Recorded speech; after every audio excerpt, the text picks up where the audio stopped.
आदाब। Income, savings, investment और digital economy पर बेस्ड खास प्रोग्राम लेकर हाजिर हूं मैं, सोनिया सिंह। हम अपने इस खास प्रोग्राम में आज बात करेंगे यूनियन बजट 2023-24 की। इस बार का बजट कई वजहों से बहुत खास बजट माना जा रहा है। कोविड-19 पैंडेमिक से बाहर निकली दुनिया की सबसे तेजी से तरक्की कर रहे देश का ये बजट ऐसे टाइम में पेश किया गया है जब आजादी का अमृत महोत्सव मनाया जा रहा है। G20 की प्रेसिडेंसी हमारे पास है। वर्ल्ड ऑटो मार्केट में हमारा शुमार दुनिया की तीसरी बड़ी ऑटो मार्केट के तौर पर किया जा रहा है। एशिया पावर इंडेक्स में हम चौथी रैंक पर हैं। स्टार्टअप इकोसिस्टम इंडेक्स में हम तीसरी पोजीशन पर हैं। ग्लोबल साइबर सिक्योरिटी इंडेक्स में हम 10वें पोजीशन पर हैं। ग्लोबल मैन्युफैक्चरिंग रिस्क इंडेक्स 2021 में हमारी रैंक 23वीं है। ग्लोबल इनोवेशन इंडेक्स 2022 में हम 40वीं रैंक पर हैं। डेमोक्रेसी इंडेक्स में हमारी रैंक 46 है। ग्लोबल क्लाइमेट रिस्क इंडेक्स 2021 में हम 7वें रैंक पर पहुंच चुके हैं।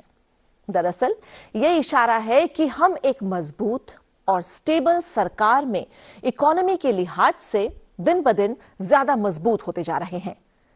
अब समझने वाली बात यह है कि हमारा आम बजट 2023-24 इकोनॉमी के लिहाज से किन रास्तों पर चलने का इशारा कर रहा है।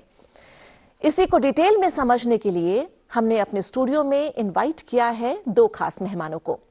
हमारे साथ स्टूडियो में मौजूद हैं शेयर बाजार के जाने माने एक्सपर्ट डॉक्टर रवि सिंह और जाने माने टैक्स गुरु विमल जैन। हम आप दोनों का वेलकम करते हैं स्टूडियो में। तो शुरुआत हम विमल जी आपसे करेंगे। तीसरी सबसे बड़ी इकोनॉमी बनना चाहती है भारत। इस लिहाज से अगर देखा जाए तो ये बजट आपको कैसा लगता है कि इस दिशा की तरफ बढ़ते हुए कदम है? देखिए सोनिया, ये बहुत इंपॉर्टेंट है हम सबके लिए। इस बार का बजट अगर आप इकोनॉमिक सर्वे को देखें, हमने अपना जीडीपी ग्रोथ जो टारगेट किया है 7% के अराउंड, और आने वाले साल में हमने कहा है 6.1% से 6.8%। ये तो हम टारगेट कर रहे हैं, बट इंटरनेशनल मॉनेटरी फंड ने भी कहा है भारत 6.5% की दर से जीडीपी ग्रो करेगा। और आप देखिए, आज हमने यूके जो हमारे ऊपर शासन करता था, 75 साल में हमने उनको पछाड़ दिया। हम 5th लार्जेस्ट इकोनॉमी बन गए हैं।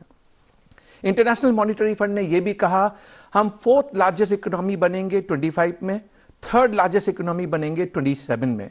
जब आप ये ओवरऑल जीडीपी ग्रोथ देखते हैं जो हम 7% के आसपास टारगेट कर रहे हैं, तो वर्ल्ड वाइड आप देखने की कोशिश कीजिए, कोई भी इकोनॉमी हमसे आगे नहीं है। चाइना, इंटरनेशनल मॉनेटरी फंड ने कहा है 5.2%, यानी और सारी इकोनॉमी हमसे पीछे चल रही हैं। इंडिया बेस्ट इमर्जिंग इकोनॉमी है आज की डेट में।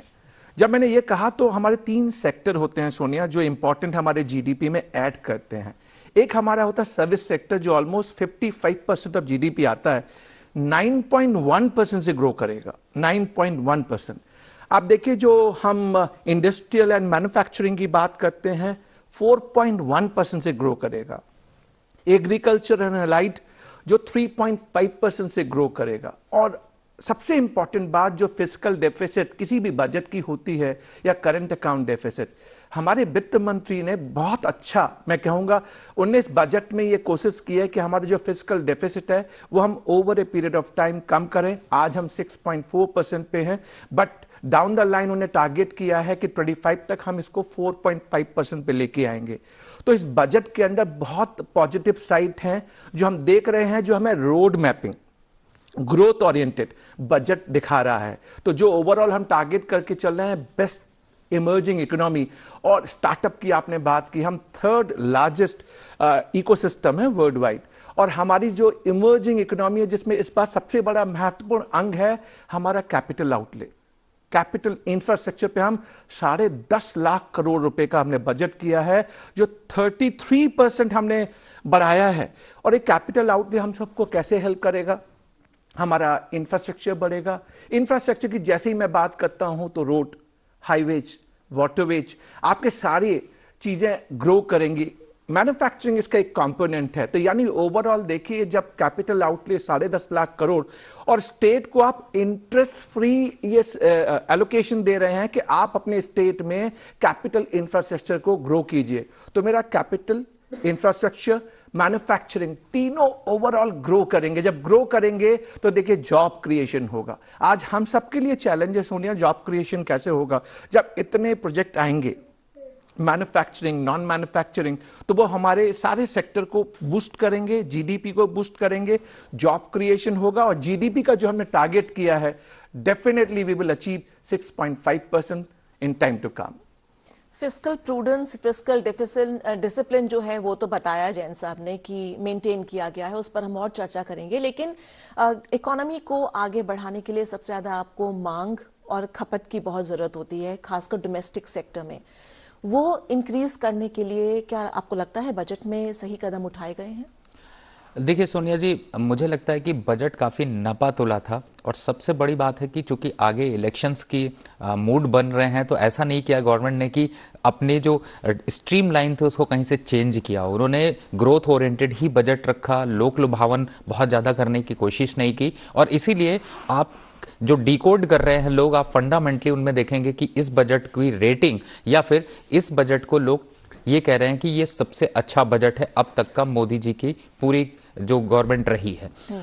अब आपने जो बात कही, देखिए मैं रिसेंट डेज में जो लोग डीडी के सारे चैनल्स को देखते हैं, एग्री का, इनका डीडी किसान का एक चैनल है जिसको कि आप अगर वॉच करते हैं तो आपको ये पता चलेगा कि सबसे जो बेस है, जैसे आप यहाँ पर भारत सरकार ने ये बात की थी कि किसानों की इनकम डबल की जाए, उसकी वजह से इन्फ्लेशन बढ़ता है, लेकिन बड़ा नापातुला कदम सरकार ने यहाँ पर उठाया। और ऐसा उठाया कि इस समय कमोडिटी की जो प्राइसेस हैं वो भी इंक्रीज हुई हैं, लेकिन प्रोडक्शन भी बढ़ा है, किसानों को फायदा भी मिल रहा है। और चाहे आप गेहूं ले लीजिए, सरसों ले लीजिए, तो जो मेन इकोनॉमी को जो सपोर्ट देते हैं, जो जिससे आप 135 करोड़ लोगों को खाना देते हैं, उसकी तरफ बहुत बड़ा कदम उठाया। और इसीलिए एग्रीकल्चर ग्रोथ जो आज हम टारगेट कर रहे हैं, आपको याद हो पहले यही 2%, 1.5%, 4% तक ग्रोथ हो जाती थी तो लोग कहते थे बहुत बढ़िया ग्रोथ है एग्रीकल्चर की। आज 9%, 10% से एग्रीकल्चर सेक्टर ग्रो कर रहा है। हम ऐसी जगह पे खड़े हैं जहां से अब हम ज्यादातर चीजें एक्सपोर्ट करने की तरफ बढ़ रहे हैं। दाल का इंपोर्ट तो सालों साल देखने को आपको मिला, लेकिन दाल में प्रोडक्शन इतना बड़ा, तो जो बेसिक फंडामेंटल हैं वो सोनिया जी मुझे लगता है काफी स्ट्रांग रहे हैं और सरकार ने उसी तरफ सारे के सारे कदम उठाए हैं। तो आगे अगर लॉन्गर टर्म के प्रोस्पेक्ट से देखते हैं तो डेफिनेटली अगर जिस हिसाब से ग्रो कर रहा है हमारा जो कैड है वो भी इंप्रूव होगा और उसमें भी हम ज्यादातर जो है चीजें को अब एक्सपोर्ट करना शुरू करेंगे। अलग अलग हैं जो वेरिएशंस हैं जिनकी हम आगे चर्चा करेंगे, लेकिन मुझे लगता है कि अगर आप रेटिंग के पॉइंट ऑफ व्यू से बात करें तो मुझे ऐसा लगता है कि बजट में ऐसा कोई एंगल नहीं था, ऐसा कुछ नहीं था जो निगेटिव जिसके बारे में आप चर्चा कर सकें। जी, तो जैसा कि रवि ने बताया कि हम रिटेल और बाकी जितने भी हमारे सेक्टर्स हैं वो हम टच करेंगे, लेकिन आपने बात छेड़ी थी एम्प्लॉयमेंट की, तो उसी पर अगर हम आगे बढ़ाएं, अब भारत की जो जनसंख्या होगी, उम्मीद की जा रही है कि हम नंबर 1 पर वहां पर भी पहुंच जाएंगे कुछ समय में। और जो हमारी यंग जनरेशन है, जो हमारी एवरेज एज होगी वो अराउंड 35-36 के करीब होगी। समस्या होगी रोजगार की। रोजगार एक साल में नहीं दिया जा सकता, उसके लिए अवसर पैदा करने पड़ेंगे। इस बजट में कैपिटल आउटले आपने बताया, कैपिटल केपेक्स आपने बताया कि बहुत ज्यादा है, $10 ट्रिलियन का है। तो ऐसे में आप किस तरह से रोजगार के अवसर और बढ़ेंगे और सस्टेन भी होंगे? देखिए, ये समझने वाली बात है। जब हम जॉब क्रिएशन की बात करते हैं सोनिया, तो हमको लगता है कि गवर्नमेंट जॉब देने वाली है, लेकिन आपको देखना पड़ेगा हमारी इकोनॉमी में जॉब क्रिएशन अब हो कैसे रहे। हम लोगों की इनकम जनरेशन को बढ़ा रहे हैं। अब आप देखिए, आपने देखा होगा हमारी इकोनॉमी के अंदर कारपेंटर, इलेक्ट्रीशियन, इनको हम जॉब थोड़ी दे रहे हैं, बट इनकी इनकम जनरेशन कैपेसिटी को हम बढ़ा रहे हैं। तो ये सेल्फ एम्प्लॉयड हो रहे हैं। तो जॉब क्रिएशन में हम सिर्फ ये देखें कि नौकरी मिलेगी, चाहे वो गवर्नमेंट सेक्टर में हो, चाहे वो प्राइवेट सेक्टर में हो। नहीं, हमारी इकोनॉमी अब ऐसे तरीके से आगे बढ़ रही है। जब आपने स्टार्टअप की बात की, स्टार्टअप में हम third largest ecosystem world wide है। इतने सारे स्टार्टअप और मैक्सिमम जो बेस्ट 100 यूनिकॉर्न है वो इंडिया से हैं। तो यानी जॉब ये देने वाले हैं हम सबको, ये सारी जॉब यहां से आने वाली हैं। जब हमने कैपिटल आउटले की बात की और 10.5 लाख करोड़ रुपए का हमने टारगेट किया, 33% ग्रोथ टारगेट किया, तो सोनिया क्वाइट क्लियर है कि हम जॉब भी क्रिएट करेंगे और जॉब जनरेशन, जो हमारी इनकम जनरेशन कैपेसिटी है, उसको बिल्ड करेंगे। किसी भी इकोसिस्टम में जॉब से ज्यादा इंपॉर्टेंट है कि आप अपने नागरिक को कैसे सेल्फ सस्टेन बनाते हैं, कैसे उसे इनकम जनरेशन कैपेसिटी या पॉपुलेशन में लेके आते हैं। अब आप मान लीजिए 10 क्लास पढ़े हुए हैं या 12 क्लास पढ़े हुए हैं या आप रूरल एरिया में रहते हैं, तो मैं आपको जॉब दूं, एक पार्ट ये हो सकता है, आप डिस्कस कर सकते हैं। पर उस जॉब के साथ अगर मैं आपको इनकम जनरेशन की कैपेसिटी में ले आऊं, स्किल डेवलपमेंट, कितनी हमने इनिशिएटिव ली है इंडिया पर्सपेक्टिव में जिसमें स्किल डेवलपमेंट किया गया है। ओनली मैंने कारपेंटर की बात की आपसे, मैंने इलेक्ट्रीशियन की बात की। आप देखिए टीचर आज की डेट में बन रहे हैं, हमने डिस्क्रिमिनेशन को कम किया है, हमने वुमेन एम्पावरमेंट को भी जोड़ा है इसके साथ। तो पॉपुलेशन अगर जॉब क्रिएशन की बात कर रही है, मैं 3 चीजें आपको गिनाऊंगा। हमारा जब सर्विस सेक्टर 9.1% से बढ़ेगा तो क्या जॉब क्रिएट नहीं होंगी।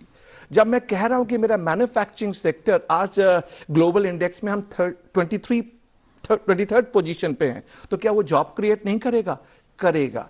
जब मैं इन सारी चीजों को देखता हूं और जब एग्रीकल्चर की बात रवि जी ने भी रेज की और उन्हें कहा कि एग्रीकल्चर में हमारा ग्रोथ, पहले हम 2% पे खुश हो जाते थे, बट जब हम इनकम जनरेशन की बात करते हैं और ये देखते हैं कि एग्रीकल्चर इनकम हमारी डबल होने वाली है, तो एक तरह से इनकम जनरेशन कैपेसिटी आप बढ़ा रहे हैं। तो मैं इसको बैलेंस व्यू में देखूंगा सोनिया। एक जॉब क्रिएशन होती है जिसको आप जॉब सरकारी नौकरी या प्राइवेट नौकरी की बात करते हैं, नहीं, इंडिया तो आज सेल्फ सस्टेन आत्मनिर्भर भारत बन रहा है, जहां पे हम वो अपॉर्चुनिटी क्रिएट कर रहे हैं कि हमारा हर नागरिक खुद सेल्फ सस्टेन करेगा, इनकम जनरेट करेगा और लोगों को जॉब देगा।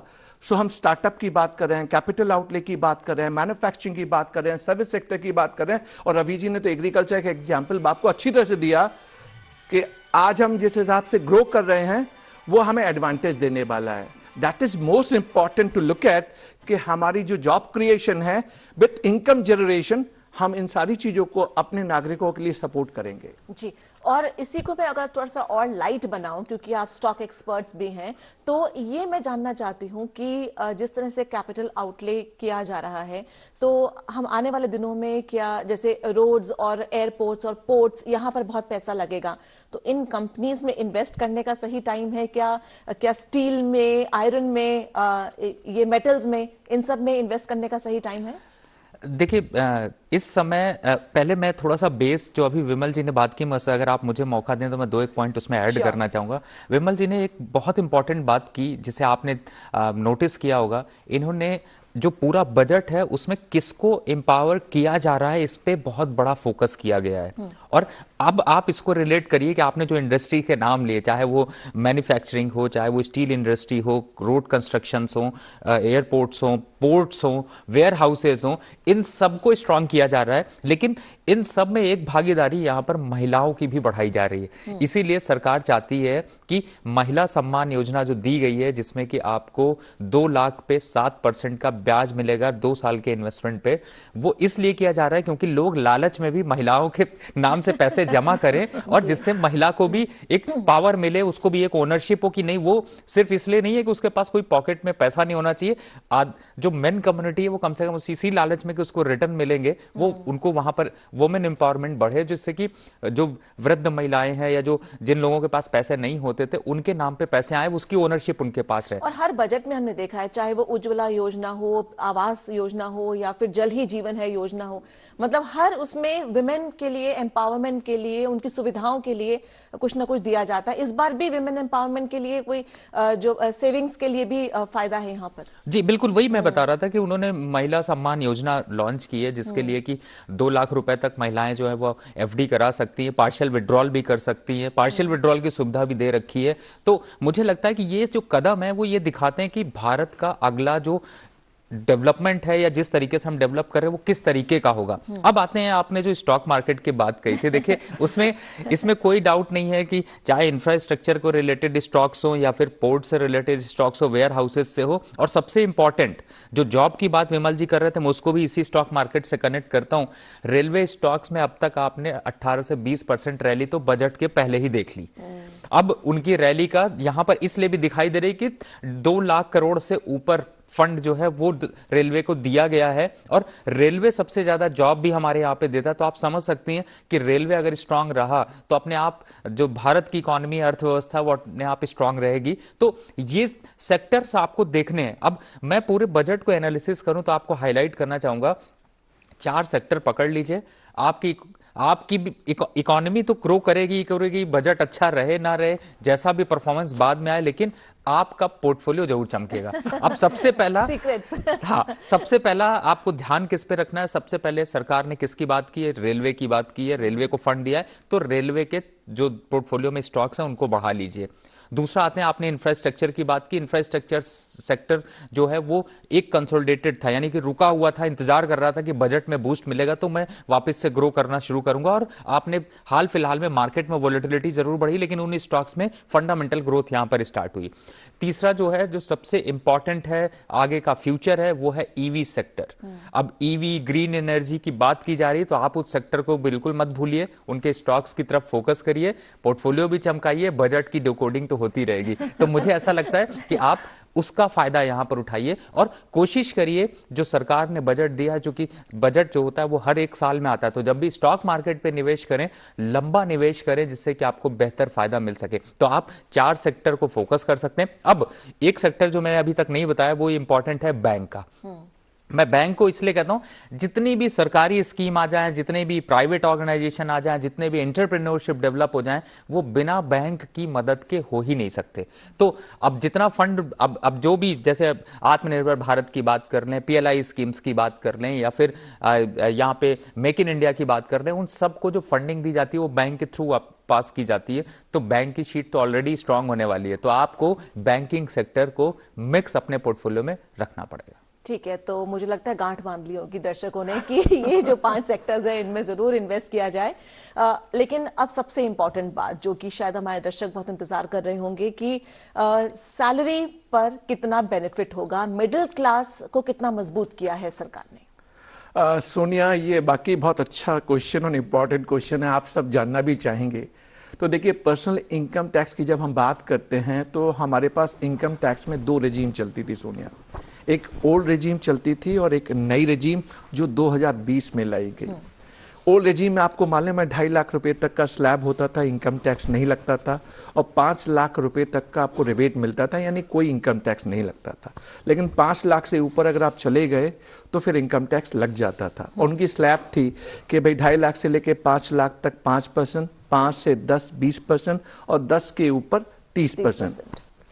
लेकिन 2020 में जब हमारी वित्त मंत्री जी ने नई इनकम टैक्स रेजीम लॉन्च की तो उन्होंने एक बात कही थी। उन्होंने ये कहा था कि हम ये एग्जम्पशन और डिडक्शन को खत्म करना चाहते हैं जो आपको ओल्ड रेजीम में मिलती है। और आपने देखा होगा नई रेजीम में कोई आना नहीं चाह रहा था। कुल 5 लाख टैक्स पेयर हमारे सिर्फ नए रेजीम में आए थे। और वित्त मंत्री जी ने एक अच्छी बात कही, और उन्होंने कहा भी कि ये एग्जम्पशन डिडक्शन के बेसिस पे आप टैक्सेशन प्लानिंग करें, ये एडवाइजेबल नहीं है। मैं तो आपके हाथ में फ्री इनकम देना चाहती हूं, आप इस इनकम को जहां लगाना चाहें, जो आपकी चॉइस हो। रवि जी ने शेयर इन्वेस्टमेंट की भी बात की, सेक्टर भी बताए। आपको अगर लगता है कि मैं ये इन्वेस्टमेंट करके ROI मेरी बढ़ सकती है तो आप वहां इन्वेस्टमेंट करें। तो जो बजट में अनाउंसमेंट हुई वो मैं आपके सामने प्रेजेंट करता हूं। देखिए, ओल्ड रेजीम में कोई चेंज नहीं आया, जो था वैसा का वैसा है। चेंज आया है नई इनकम टैक्स रेजीम में। 2.5 लाख तक कोई टैक्स नहीं लगता था, अब इसकी लिमिट को कर दिया गया 3 लाख रुपए, यानी 2.5 लाख से स्लैब बढ़ा दिया 3 लाख पे। दूसरी बेनिफिट दी, जो 5 लाख का rebate old and new regime में मिलता था, अब न्यू रेजीम में यह रिबेट 7 लाख तक बढ़ा दिया गया, यानी 7 लाख तक आपके ऊपर कोई इनकम टैक्स नहीं लगेगा। अब नए रेजीम में स्लैब भी चेंज किए और रेट को रैशनलाइज किया। कैसे किया? अगर मान लीजिए 7 लाख की आपकी इनकम है तो नो इनकम टैक्स, बेस्ट, आप एश्योर्ड हो जाइए, आपके ऊपर कोई इनकम टैक्स लगने वाला नहीं। आप सैलरीड क्लास है, 7 लाख तक इनकम है, कोई इनकम टैक्स आपको नहीं देना है, बट हाँ रिटर्न तो भरना पड़ेगा। अब आपका स्लैब कैसे चेंज होगा सोनिया, वो समझाता हूं मैं। इन्होंने कहा 3 से 6 लाख 5%, 6 से 9 लाख 10%, 9 लाख से 12 लाख 15%, और 12 से 15 20%, और 15 के ऊपर 30%। अब आपको समझना पड़ेगा, और दर्शक जानना भी चाहते हैं कि अगर मेरी इनकम 7 लाख के ऊपर हो गई तो क्या मेरे ऊपर इनकम टैक्स लगेगा या किस तरीके से लगेगा। तो मैं आपको बता दूं, अगर 7 लाख के ऊपर हो गई तो फिर आपको रिबेट वाला जो अप टू 7 लाख था वो नहीं मिलेगा। 3 लाख से आपकी टैक्स स्लैब चालू हो जाएगी। 3 से 6 होगा तो 5%, 6 से 9 होगा तो 10%। आपको उस तरीके से टैक्स देना पड़ेगा। सैलरीड क्लास के लिए एक एडवांटेज दिया स्टैंडर्ड डिडक्शन का, न्यू टैक्स रेजिम है। जो सारी बातें आज मैं आपको बता रहा हूं, नई टैक्स रेजिम की बता रहा हूं। यानी तो हम एक काम करें, हम बीच में एक रवि जी से इसका वो ले लेते हैं कि ये जो पैसा बचा है, पहले अब 7 लाख तक जो हो गया है, सपोज अगर 2 लाख मेरे पास अब एक्स्ट्रा हो गए हैं, तो मैं उसको कैसे यूज कर सकती हूँ, कैसे उस पैसे को और डबल कर सकती हूँ, ये आप बताएं, फिर हम स्टैंडर्ड डिडक्शन पे आते हैं। देखिए, सबसे अच्छा तरीका तो यही है कि अगर आपका पैसा बचता है और चूंकि यहाँ पर इकॉनमी ग्रो कर रही, तो आपके पास ऑप्शंस बहुत हैं। सबसे पहला ऑप्शन तो आपके पास आता है, अगर आप स्टॉक मार्केट की वॉलेटिलिटी से डरते हैं, बहुत उतार और चढ़ाव में आपको बीपी बढ़ जाता है, तो बेस्ट है आप म्यूचुअल फंड की तरफ मूव कर जाइए। दूसरा है, अगर आप सिस्टमैटिक इन्वेस्टमेंट प्लान यानी SIP की तरफ जाते हैं, तो आप धीरे धीरे हर महीने जो बचत करते हैं आप उसको निवेश कर सकते हैं। तो मुझे लगता है कि सोनिया जी, अगर लॉन्ग टर्म की निवेश की रणनीति बनानी, तो आप इन दोनों चीजों को अगर एडॉप्ट करते हैं तो आप अपने पैसे को बढ़ा भी पाएंगे, चमका भी पाएंगे। और खास तौर से चूंकि पैसा बोलता का ये प्रोग्राम है, तो यहां पर हम उसी स्ट्रैटेजी की बात करते हैं जिससे आपका पैसा सेफ हो और आपको अच्छे रिटर्न्स मिले। और वो जो कहा जाता है कि शायद ये प्रेडिक्शन भी है कुछ ट्रेडर्स की कि 10,000 भी क्रॉस कर जाएगा, 1 लाख क्रॉस कर जाएगा सेंसेक्स, तो ऐसा इस उम्मीद में रखें क्या? सोनिया जी, बहुत इंपॉर्टेंट बात कही। मैं आज एक आपको कंपैरिजन बताता हूं। इस समय मार्केट की वोलेटिलिटी देख के लोगों को जो है वो उतार और चढ़ाव में थोड़ा डर लग रहा होगा, लेकिन ये वही जगह है, ये वही भारत में है, आपका इंडेक्स है निफ्टी और सेंसेक्स, जिन्होंने कि वर्ल्ड वाइड अगर कंपैरिजन करें तो आप नंबर स्टम्प पे रिटर्न के पॉइंट ऑफ व्यू से भारत के मार्केट ने विश्व में सबसे अच्छे रिटर्न्स दिए हैं। ना तो आपको डाउ जोन्स US ने दिया, ना चाइना ने दिया, ना यूरोप ने दिया। वहां के संकट अभी भी खड़े हुए हैं। तो ऐसे टाइम पे भारत की इकोनॉमी जिस तरीके से ग्रो कर रही है और प्रधानमंत्री जी जिस तरीके से इकोनॉमिक जो है वो डिसीजंस ले रहे हैं, उसकी वजह से हमारे देश की जो इकोनॉमी है वो काफी अग्रेसिव तरीके से बढ़ रही। इनफैक्ट FIIs ने कोशिश भी करी कि यहां से फंड अपना बाहर कर रहे थे, उसके बावजूद भी डोमेस्टिक इन्वेस्टर ने जिस तरीके से स्टॉक मार्केट पर निवेश किया, उसका फायदा यहां पर साफ साफ लोगों को मिल रहा है। मैं एक आंकड़ा भी आपसे शेयर करता हूं सोनिया जी कि इस समय भारत में अभी कुछ लगभग कोरोना काल से पहले यानी 2018 तक सिर्फ और सिर्फ 3 से 3.5 करोड़ लोग ही शेयर मार्केट पे निवेश करते थे या डीमैट अकाउंट थे। आज हम जब ये बात कर रहे हैं तब तक 11 करोड़ डीमैट अकाउंट हैं, और सिर्फ 11 करोड़ लोगों ने अभी इन्वेस्टमेंट की तरफ सोचा है, रणनीति बनाई है, डीमैट अकाउंट खोले हैं, और हम 135 करोड़ हैं। अगर ये डीमैट अकाउंट यानी कि जो इन्वेस्टमेंट के लिए, डीमैट अकाउंट आपके इन्वेस्टमेंट के लिए ज़्यादा बिल्कुल ज़रूरी होता है, बिना आप उसके शेयर में निवेश नहीं कर सकते। अगर ये अकाउंट की क्षमता यहाँ पर 30-35 करोड़ क्रॉस कर गई तो आप भारत की इकोनॉमी के सामने मुझे नहीं लगता कि कोई देश टिकने वाला है। जी, 30-35 करोड़ मुझे लगता है हो जाएगा, क्योंकि जिस तरह से इनकम टैक्स में रिबेट मिल रहा है तो हर कोई चाहेगा, और कुछ नहीं तो ऑप्शंस में ही कुछ पैसे कमाए जाएं। बहुत बहुत शुक्रिया आप दोनों का स्टूडियो में आने के लिए और इस चर्चा में भाग लेने के लिए, अहम जानकारियां देने के लिए बहुत बहुत शुक्रिया। तो पैसा बोलता है कि इस खास कड़ी में आज फिलहाल इतना ही। हमारा ये प्रोग्राम आपको कैसा लगा, इस पर आप भी अपनी राय दीजिए हमें। इसके लिए हमारा ईमेल ID है DGUrduSpecials@gmail.com। इसी के साथ हमारी पूरी टीम को दीजिए इजाजत। आदाब।